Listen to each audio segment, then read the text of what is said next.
Some of you may be hunters watching this video, lots of you may not be. If you are not a hunting person, you must be warned that this video contains scenes where an animal is dissected. There will be blood, there will be intestines of animals being shown. The video is designed to show you how to make an animal ready for human consumption and the proper way of presenting it at the end of the day. So if you have a problem with blood and you have a problem with lots of intestines, please do not watch this video. Thank you.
I'm here today to take an animal, a young male animal from the herd. It's going to be used as a food item, and we're also going to show you the proper way to gralloch the animal, which is how to dress it properly. We're also going to check this particular animal for its health in relation to the average animal we're taking from the herd. If this is a good healthy animal, more than likely the rest of the animals are the same. So I'm just looking at quite a number of young males on top of the hill. And our next job is to get close and pick one and dispatch it efficiently.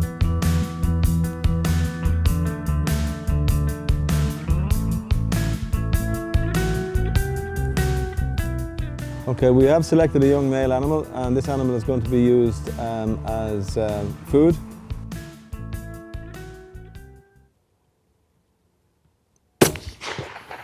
We are in a deer park, which is an enclosed area. I would normally take headshots because the deer are quite close. It's the normal method I use for taking deer from this park. The reason being the headshots or high neck shots is that it minimises the carcass damage.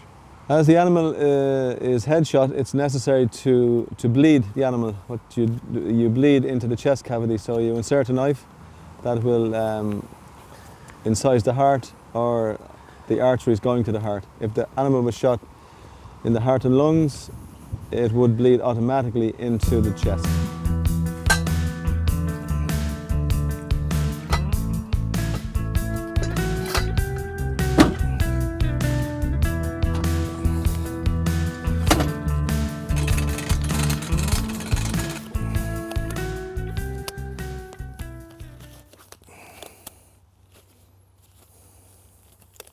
First job is we release the vent, which is the anus and the vulva if it's a female. We remove initially any loose fecal matter.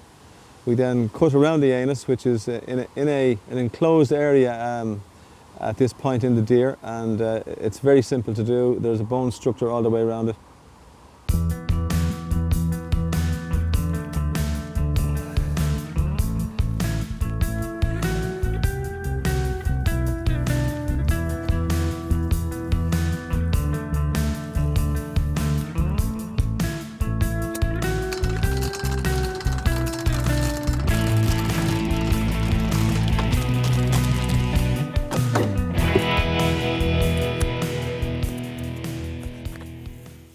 Now I'm going to open the skin of the animal from the penis right down to the neck. I don't want to intrude on the intestines because they will start to push their way out of the animal. In this particular animal you can see the layers of fat under the skin, just proving that this is a really healthy animal.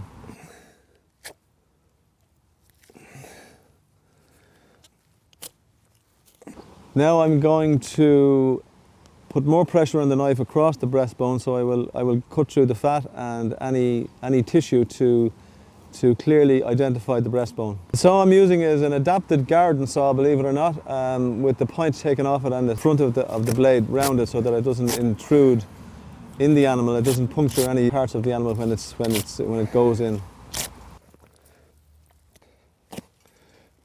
Out. They've been bursted. Okay.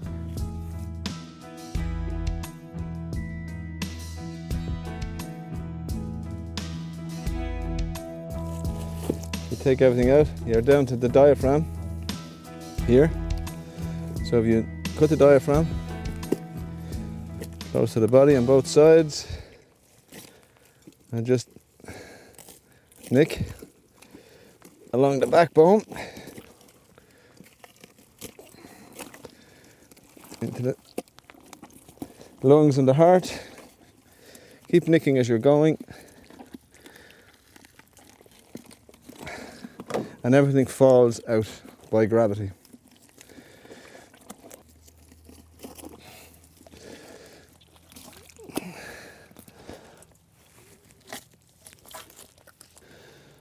Everything in great condition. You can examine it now for the... Yeah.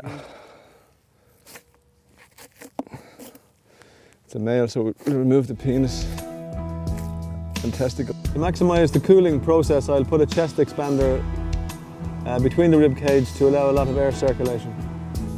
More air that's in there, the quicker it cools down. Now you can see an animal is perfectly clean. I will now look at the red offal, which is the lungs and the heart and the liver. I will look for the lymph nodes, 2 lymph nodes on the lungs, 3 on the lungs, one on the liver. As these particular lymph nodes are in perfect condition because they're spongy and they have a texture to them, and you incise them. If there is any pus or any chalky, milky substance in these lymph nodes, then there's a problem with the animal. It is carrying some form of disease. After the lymph nodes are checked, it's important to palpate the lungs to identify that the lungs are soft and spongy, that there are no hard lumps. The same can be done with the liver. The liver is palpated to identify that it's soft and smooth and there's nothing inside it. It can be incised to see if it has liver fluke. And the same with the heart. The casing of the heart is removed to expose the heart, and the heart is opened to see if it's a healthy heart, and because it may be carrying a burden of worms. But in this case, this animal is clean in all aspects. This here, you can see it runs directly across the lower part of the skirt, as we call it. And if you look, you'll see there's one here, large one. There's another row across here, and here also. Again, all these are perfect. There's no problem with this animal. This is a real healthy animal. Thanks for watching the video. It's designed to assist you in the field. I'm sure I have omitted 1 or 2 things. I'm sure you'll let me know. You can pass your comments below. Also, if you have any tricks or other comments that might assist your fellow hunters, please do not hesitate also to add them to your comments. Thank you.